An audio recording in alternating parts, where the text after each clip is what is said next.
Salut tout le monde, bienvenue à un autre épisode de Prise de vue où cette semaine, après 2 semaines où j'ai posté en retard, encore une fois je m'excuse pour ça, et aussi d'avoir eu juste des films so-so, un qui était correct puis l'autre qui était pas correct, là ça y est, on retourne dans la qualité avec Mission Impossible The Final Reckoning, un film important que je lui donne un solide et bien mérité 8 sur 10, un film que j'ai vraiment apprécié.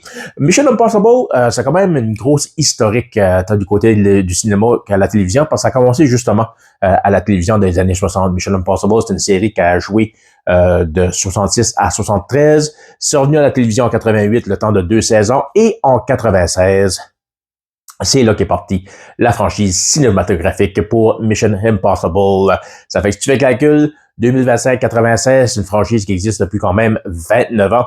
Tom Cruise, vedette principale qui joue le rôle de Ethan Hunt dans tous les films Mission Impossible, a commencé ça en 93 quand il avait 33 ans. Puis là, si je me trompe pas, au mois de juillet prochain, il va avoir 63. T'sais. Puis lui, avec Vin Rames, qui joue le rôle de Luther, c'est les deux seuls acteurs qui ont joué dans les 8 films. Parce qu'en 29 ans de franchise, on a eu 8 films Mission Impossible dans The Final Reckoning, qui est le 8e.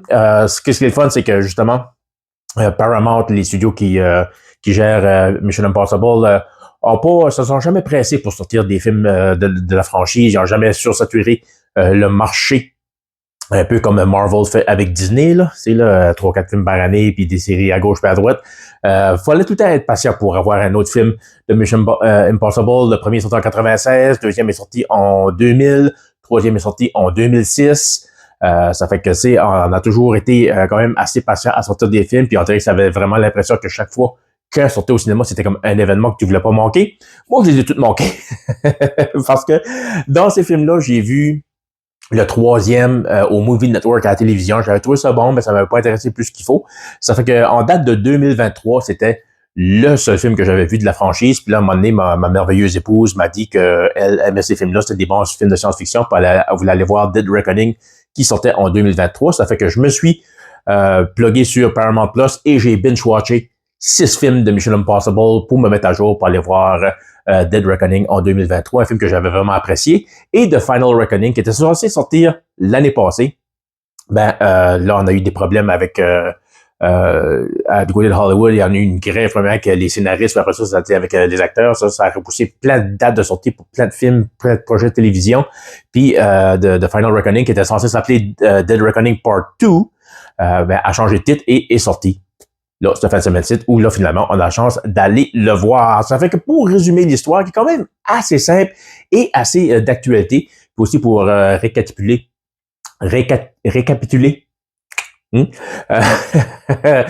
Justement, Dead Reckoning Part 1, c'est une forme d'intelligence artificielle qui a le nom de The Entity à travers le film, l'entité, qui a été créée, puis à quelque part, c'est développer une conscience, une personnalité, et au fur et à mesure que l'entité évolue et grandit, là, commence à prendre contrôle du cyberspace, de l'Internet, des réseaux sociaux, tout ça, puis à fournir de la mauvaise information, des fake news. Et là, dans le premier, dans Dead Reckoning, eh bien, c'est ça, c'était l'idée justement de trouver où était l'entité.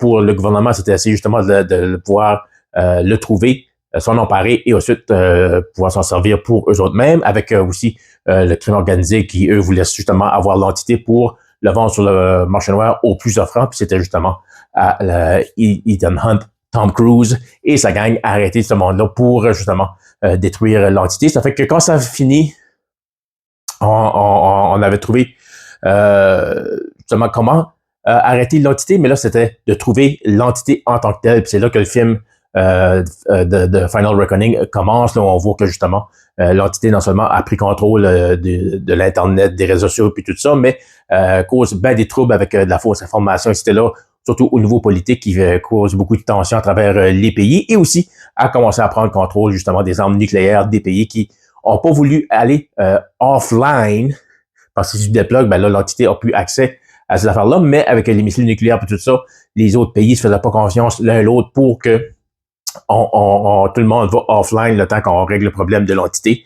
Ça fait que là, l'entité était justement après côté de grandir, puis là, c'est rendu justement à Ethan Hunt et sa gang encore une fois d'aller le trouver, mais il y a aussi des problèmes parce qu'il y a encore des méchants qui veulent avoir cette entité-là pour le mal, puis il y a aussi le gouvernement qui veut s'en servir pour eux, ça fait que eux, c'est pour le bien, pour le mal. C'est comme l'expression anglaise dit absolute power corrupts absolutely. Là. Ben, c'est comme ça que Ethan Hunt, lui, voit la façon de gérer cette machine-là. Ça fait qu'il dit que ça serait trop de pouvoir, ça fait qu'il veut, lui, la détruire. Ça fait que c'est pas mal ça, juste le résumé. Pour des gros films d'action, justement, c'est pas des histoires vraiment, vraiment profondes. Tu vas pas... c'est pas deep, là. Tu vas pas en profondeur dans des situations, tout ça. C'est vraiment basé sur côté action, côté scène, côté cinématographique. C'est vraiment la beauté de ces films-là. Parce que justement, on va en grand, surtout Tom Cruise, malgré le début... Hein? Mon speaker s'est mis à se parler tout seul. Tom Cruise, c'est ça, comme je disais, malgré le début soixantaine, surtout dans ces films-là, tient toujours à faire ses propres cascades et encore dans ce film-là ne déçoit pas, surtout au troisième acte, lorsqu'il est dans un genre de petit... C'est pas un assassinat, mais ça fait un petit peu penser à ça. Il devient en deux places, là, du temps de la Deuxième Guerre mondiale, je trouve, là. Et il y a une scène, justement, je ne vais pas vous donner trop de détails là-dessus, mais point de vue cascade, là, c'est assez impressionnant de ce qu'ils sont capables de faire à son âge, M. Cruise. Le film en tant que tel, c'est 2h49 minutes. Y avait-tu besoin d'être aussi long? Pas vraiment, je pense pas. Je pense qu'on aurait pu chopper 50, peut-être même 60 minutes du film, mais c'est le dernier de la franchise. On voulait faire de quoi de grandiose, de quoi d'épique, puis c'est un film aussi qui prend le temps de raconter une histoire. C'est comme je dis souvent, fiction rime pas avec action, espion rime pas avec action non plus. Oui, il y a des scènes d'action, des bonnes chorégraphies de combat, des moments assez intenses, puis même si tu as une idée, justement, savoir comment le film va se terminer, parce que tu as écouté plein de films de Mission Impossible, tu sais à quel point comment ça finit d'habitude. Il y a des moments où on crée le doute en toi, savoir, ce personnage-là, j'y donne pas cher, tu sais, là, mais il y a tout le temps justement des surprises, des revirements, tout ça qui fait que ça tient à aller tout le long, puis même s'il y a des longueurs, parce qu'à un moment donné, c'est ça, faut qu'il va dans un sous-marin. Si tu as vu le Dead Reckoning, tu sais qu'il y a un sous-marin au début du film, un sous-marin russe qui s'est écrasé quelque part dans l'Antarctique, ça fait qu'il trouve le sous-marin, puis il va là, mais là, il est en danger tout le long, puis ça pourrait dû être long, ça aurait mal été fait, mais étant donné que tu es tout le temps comme en suspense, puis tu te demandes ce qui va se passer, puis comment il va réussir à sortir de là, ça tient les choses intéressantes pareil. Ça fait que c'est un film vraiment de ce côté-là qui est bien réalisé, où on prend le temps justement de raconter une histoire, de toujours nous tenir émotionnellement investis dans les personnages, et aussi parlant des personnages, on essaye de justement attacher tous les autres films à ce film-là avec certains personnages qu'on apprend à découvrir, les personnages peut-être un peu plus secondaires, mais quand même qui ont de l'importance et qui ont des liens de parenté ou liens de famille ou une connexion avec des personnages qu'on a vus dans d'autres films puis qui ont marqué justement la franchise de Mission Impossible. Ça fait que de ce côté-là, ça n'a aucun impact point de vue de l'histoire, mais quand même, si tu es un fan justement de tous les films, tu les as tous vus, ben ça dirait qu'il y a de quoi une certaine nostalgie qui, je trouve, qu'atteint la cible de ce côté-là. Ça fait que ça, j'ai trouvé ça quand même assez réussi.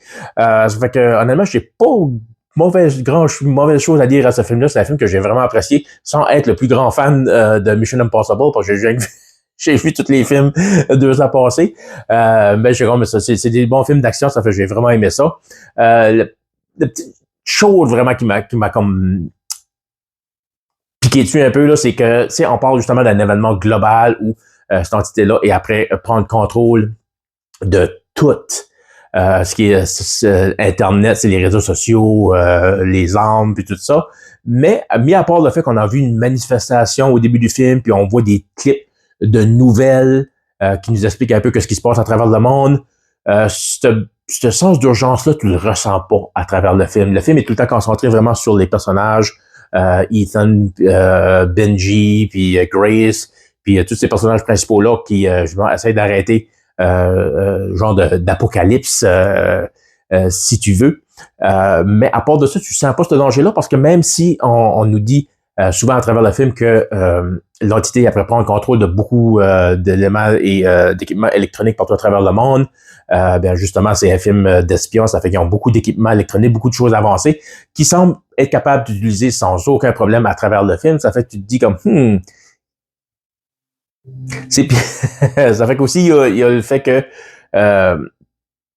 des fois je vais perdre je te donne ma ligne de pensée, je parlais justement, mais il y a aussi, bon là j'ai perdu ma ligne de pensée, qu'est-ce que j'allais pour dire, parce que je parlais justement, qu'on dirait t'as pas le sentiment d'urgence que l'entité est vraiment, vraiment contrôlée, mais aussi quand ça vient, là, ça vient me revenir, quand on vient justement à expliquer pourquoi l'entité a pas encore éliminé la race humaine de la Terre, parce que ça a l'air à être ça son plan, ben là, on nous donne des excuses ici et là. On a toujours une raison d'être pourquoi que le film avance, puis pourquoi c'est pas la fin du monde direct là. Ça fait que ça, c'est de deux points qui m'a juste fait questionner un petit peu. Puis une chose, mais ça, c'est à travers tous les films où la gang du groupe de Mission Impossible, c'est tous des maîtres du déguisement, sont capables de se déguiser en n'importe qui, faire des impersonations de n'importe quel personnage. Puis quand ils ont besoin, ben ils vont être déguisés. Puis il y a des fois, quand ils n'auraient besoin, ils sont pas déguisés, ils sont juste là pareil, à se faire, c'est avec la possibilité de se faire pogner à n'importe quel temps. Ça fait que ça, je trouve ça un peu inégal, mais ça, je pense, c'est Hollywood, c'est des films d'action, ça fait que tu peux pas vraiment demander que ce soit parfait, puis le film n'est pas parfait, mais quand même assez divertissant. Comme je te dis, Bressois, c'est quand même proche de 3 heures, mais si t'aimes Mission Impossible, si t'as aimé tous les films de 96 à là, 2025, ben ce film-là va pas te décevoir, puis que je te recommande fortement. Yes!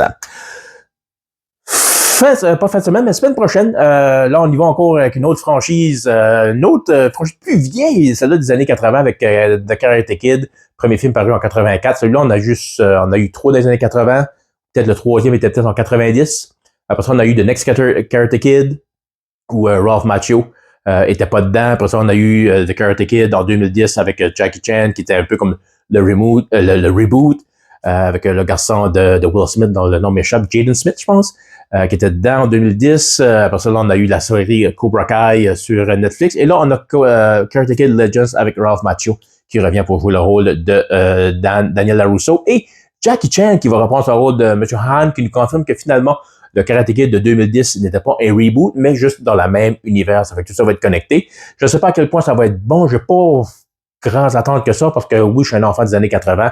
The Karate Kid, ça a été quand même assez gros quand j'étais adolescent.